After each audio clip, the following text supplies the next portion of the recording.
අලපැටියා ඉස්කෝලේ යන්න ලෑස්ති වුණාද?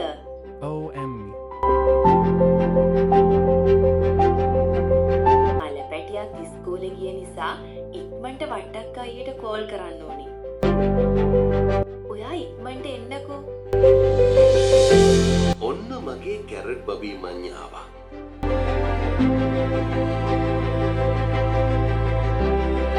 අලබෝලේ යල බබායි දෙන්නම නෑ අද. එහෙමද?